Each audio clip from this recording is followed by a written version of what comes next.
Welcome back, everybody. I hope you are having a fantastic day and even better week coming up.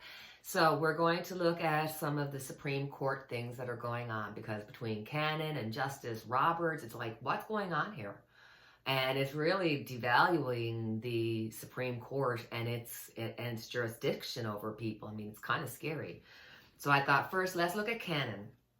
So let's see. Will she abide by Jack Smith and not put out any of the names or anything like that? Like, because they're afraid that if they were to give out the names, then those people might be attacked. But at the same time, Donald Trump and them tried to give the impression as though like they don't have it, but they do. It's just that they don't. Jack Smith and company don't want it to be out, like saying Nina. It wants it to be retracted or blacked out or what have you. So I thought, let's see if Cannon's going to eventually agree with that. And if, whether or not, will she ever be taken off the bench? Because this is ridiculous how this woman is still, still a judge. So let's look at it. Will she or won't she? She is going to not put the names out for right now. She's going to abide by Jack Smith. She realizes she's wrong. It's a little bit of faux pas. But in the meantime, there could be some leaks. There could be, this could be revisited at a later time where she may again decide to bring this subject matter up again. Maybe closer to the trial date. Because once the trial date's out, it's done. I mean, this is a major decision that could be like life-altering for those who are around her. So this is really, really important. She doesn't have time. She doesn't have room to make mistakes. But look, she's got a secret, and she is beholden to Donald Trump and company. But she also has a, she also is misguided in the sense that she doesn't see the overall big picture. She only sees this small fraction in front of her, and she doesn't realize she's missing this huge picture. So let's look and see, will Judge Cannon ever be taken off the Supreme Court? Will Judge Cannon ever be taken off the Supreme Court?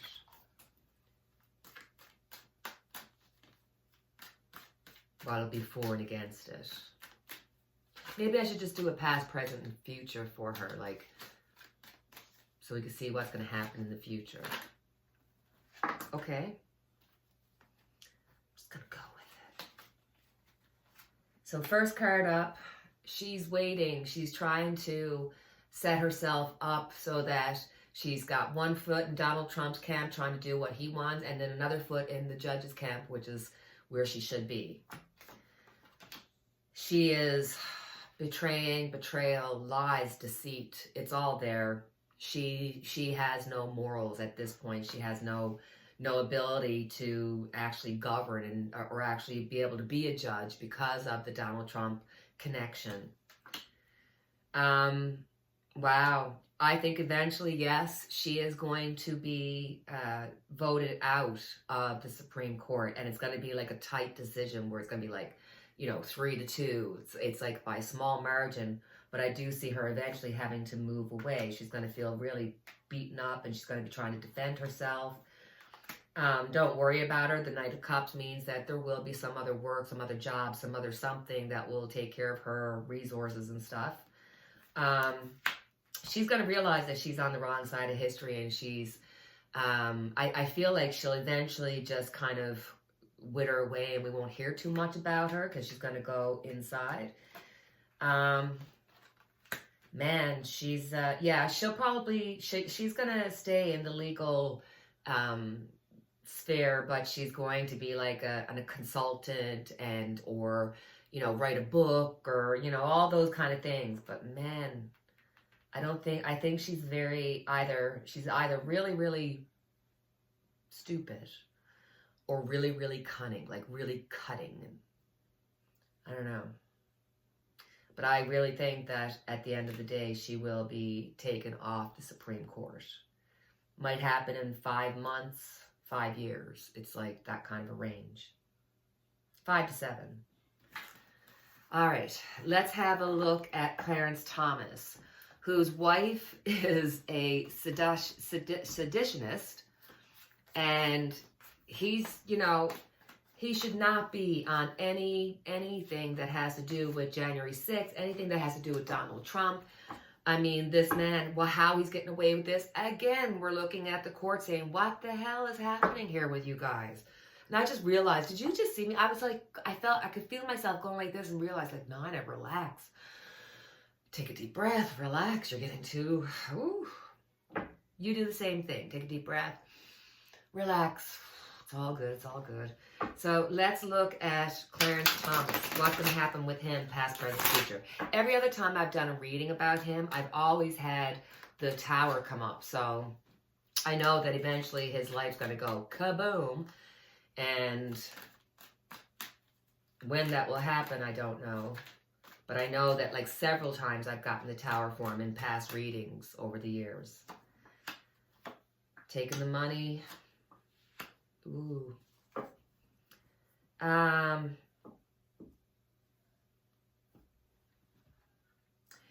He's going to try to remain on it. He wants to stay on it. He has to stay on it. He's going to try to say, listen, I'm a judge, so therefore the circumstances, it doesn't matter. He's trying to avoid the whole wife issue being her being there for January 6th. But it's going to cause, like it is right now, some argument. It's going to cause some back and forth. So I'm interested to see, is this going to be his downfall, where his wife will be his downfall? Let's look and see. Will he be taken off the bench due to his wife and connection with January 6th? And plus, I mean, we've done readings on him before, and he's not afraid to take money under the table or anything else. So let's have a little gander and see. Will he?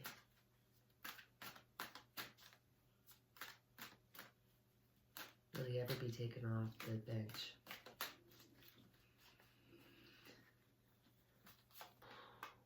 The World, beginning and endings. Yes, I do think that, yes, eventually he will be taken off the bench.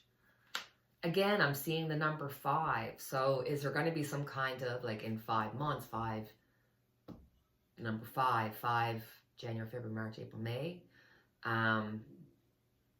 that something's going to happen where there's going to be judgments on the judges, and that I could see both him and Cannon being removed.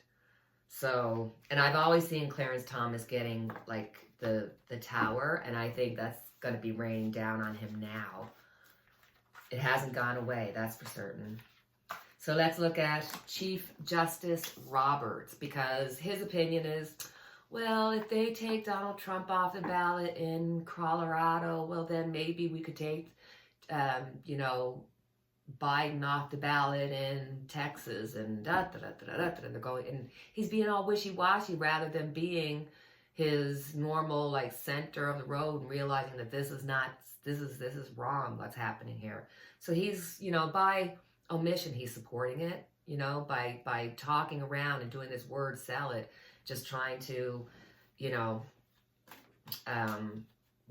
not really deal with the fact that we're looking at the 14th Amendment, and, you have to look at, was this an insurrection? And if so, anybody involved with that insurrection, including Donald Trump, should not be allowed to go forth and become president.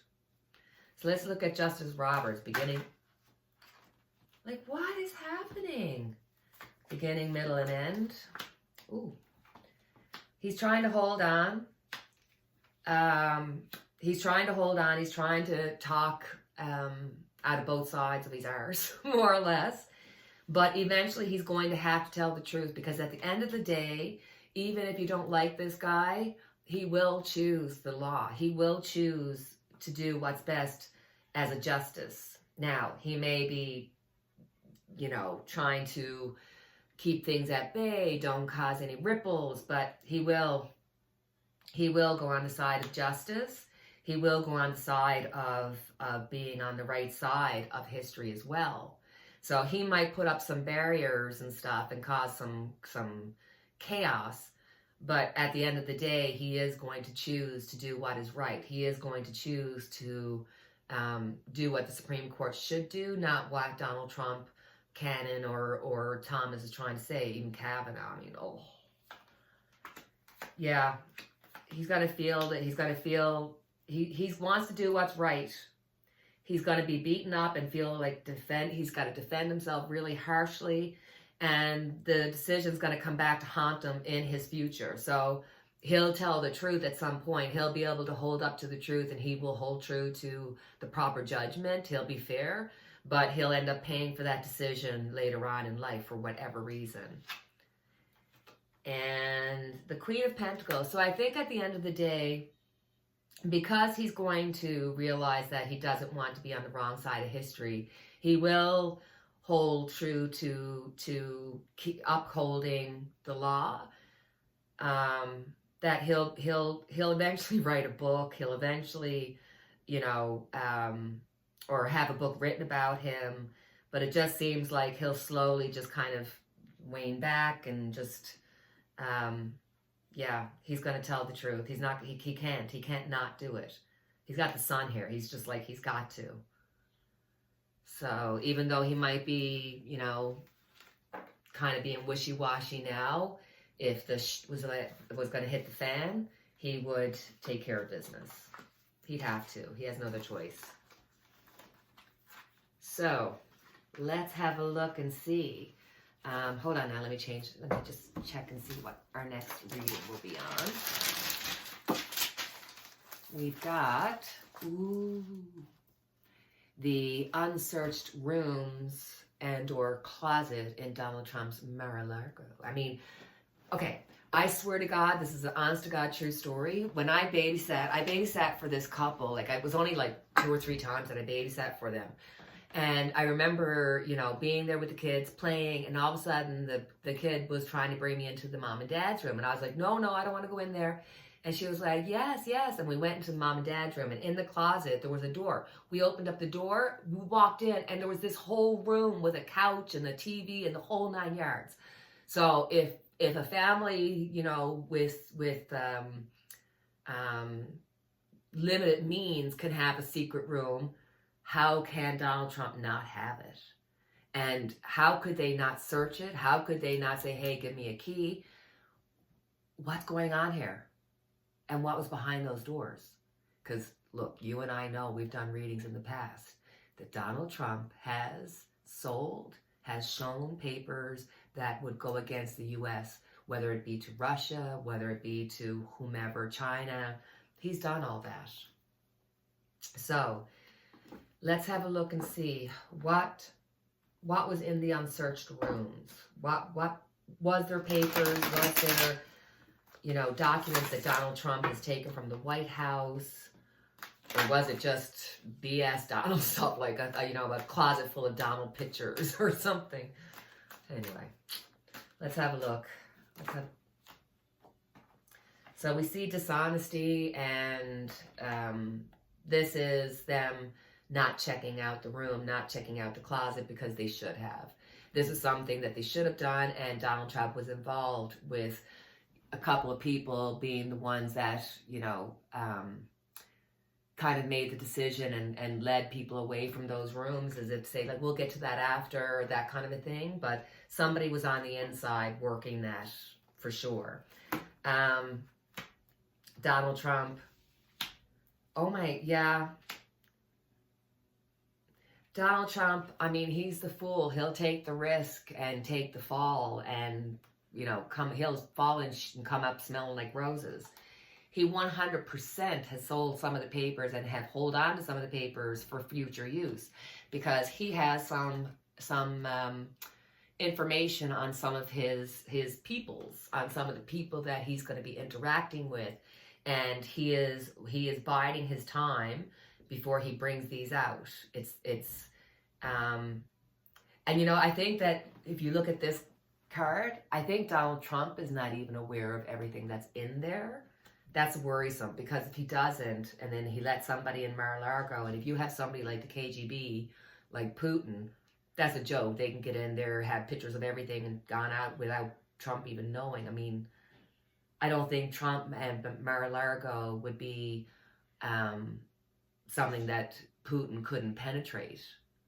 You know what I mean? Or even China, be able to figure out what's going on and use those papers. Ooh, that's scary. That's really scary. But yes, he's done that. And yes, there was something behind it. But even he doesn't know all the documents and stuff that were behind it. So there's somebody in the Donald Trump that's sort of this mole for the Republicans, that this guy or girl is, you know, helping sway how things work out and stuff. It's very interesting. Very interesting, because, you know, we keep saying, we see Donald Trump, he's like Teflon Don, nothing ever happens to him. But now I'm starting to feel like there's some kind of mold, there's something happening here where they're purposely putting Donald Trump through this, because there's something more happening. There's another story happening here for sure. We have the King of Cups, the Queen of Swords, and the Ace of Swords. So what I'm telling you is to be the truth. And there are people, there's a group that are responsible for the papers, for the documents, and eventually we'll find out about it. We'll eventually find out about the documents. There's a lot of people here, so definitely there's people that have a mole in there that's taking care of business, finding out what they need to find out.